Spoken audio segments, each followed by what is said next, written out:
Good morning. You're getting the raw and unfiltered version of me today.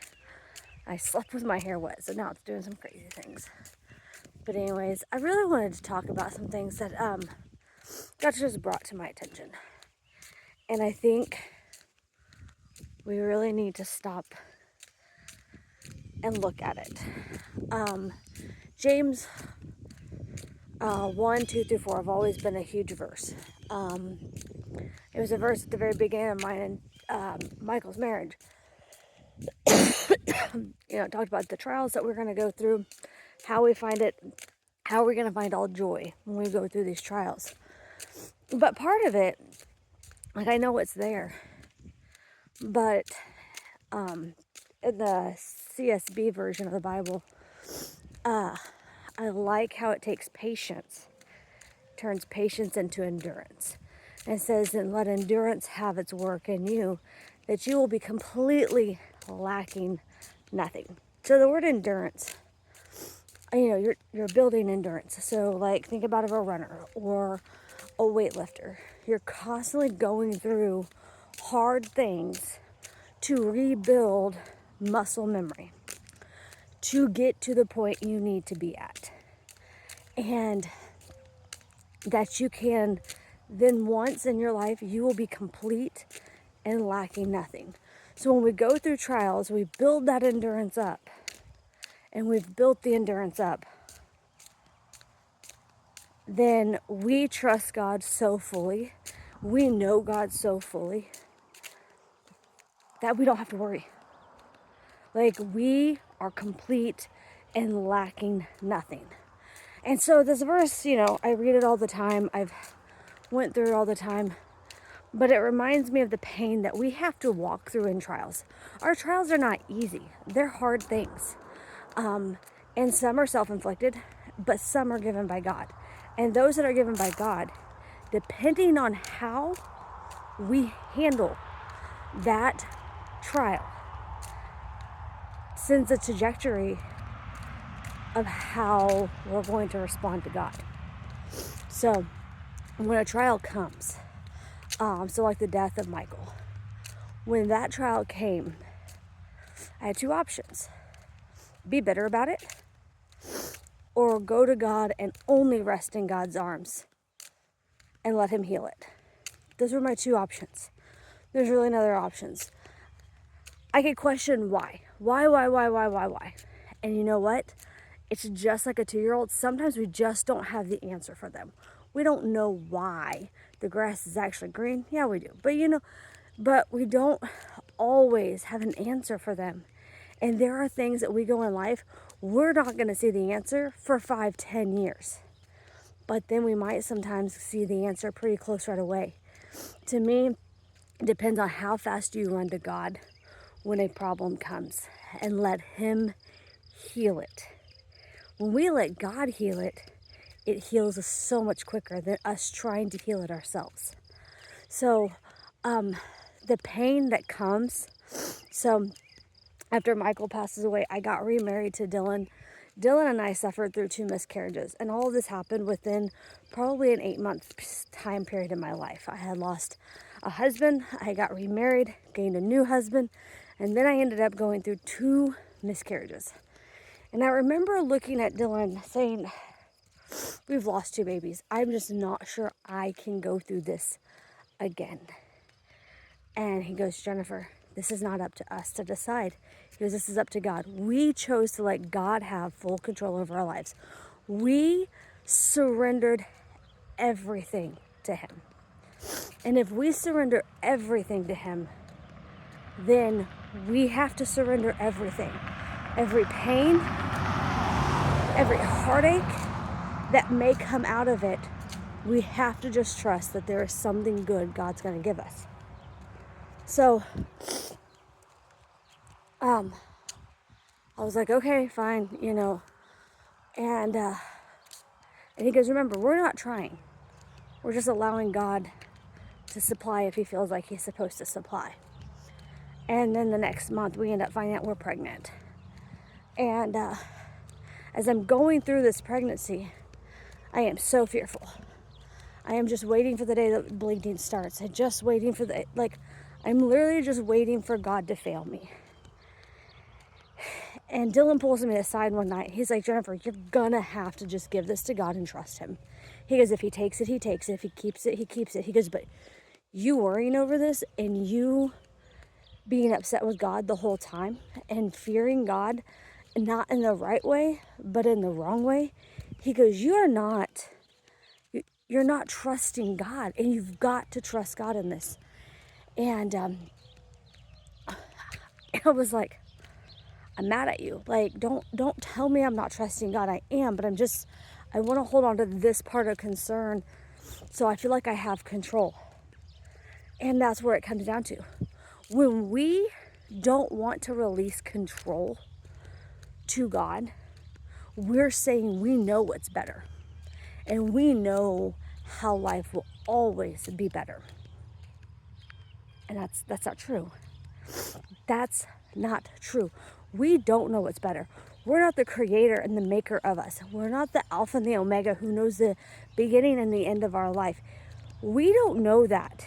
And so when I'm holding on to control and I'm trying to say, oh, this is so much better for my life, to stop the pain, to stop trying to have kids and stop trying for these things because it's hurtful, it's painful, and I don't like it.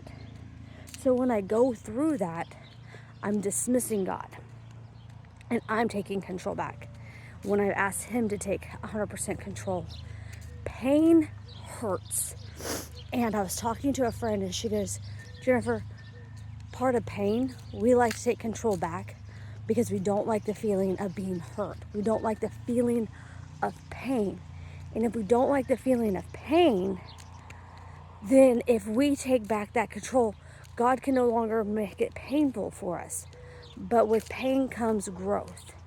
And we have to understand, if we want to see growth in our lives, we can't shortchange God and say, no, you took one baby from me, I had a miscarriage, my child died, or, this guy left my life, this woman left my life, these things. We can't do that. That's something we can't do because you don't know what's on the other side God's got for you.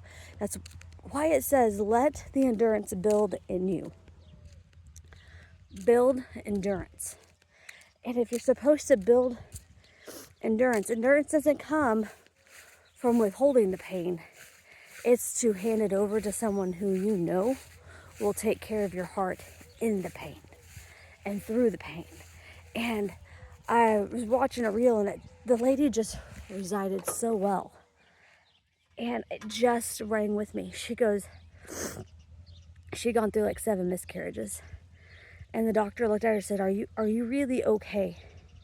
And she goes, yeah, after the first 2, she goes, I have fully surrendered them over to God.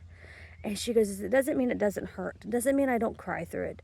She goes, but I know when I place my heart into God and let God heal it, I don't have to worry about it. That God will heal and he takes care and he restores me. And we have to understand that God has a restoration for us. He doesn't want to see us in pain and hurt. He wants us to come to him and just throw ourselves at the feet. Stop going to humans and asking for human help, but let him do it. Because when we learn to go back to God and rest in God, when we get that rest in him, we go and lay like a little child that just crawls up in a daddy's lap and just lays their head on his chest. That's where healing starts. And that's when God can really work in our lives, because we keep surrendering all the hurts, every hurt,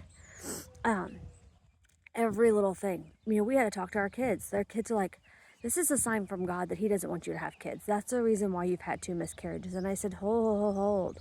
We don't know 100% what God's saying. I said, if God did not want us to have kids, I said, my womb would have been shut and I would have been barren.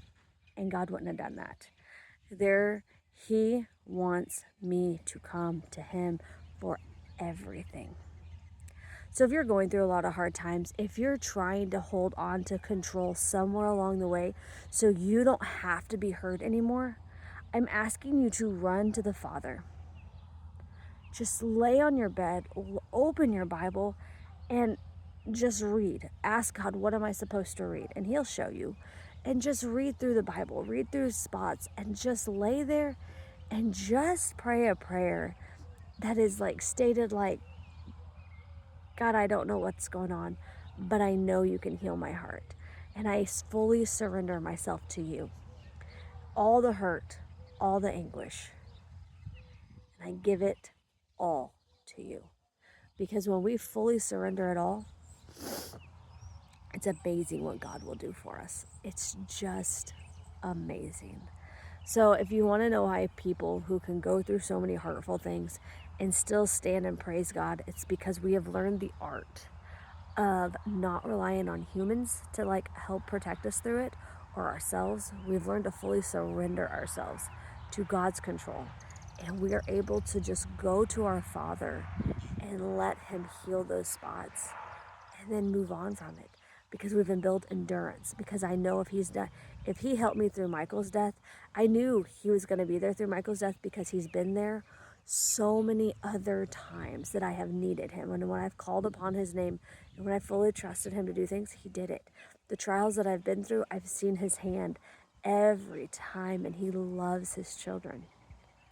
So I'm just telling you guys, love the Father and give it all to Him. If you have to go through 5 miscarriages, He's going to take care of that heart of yours.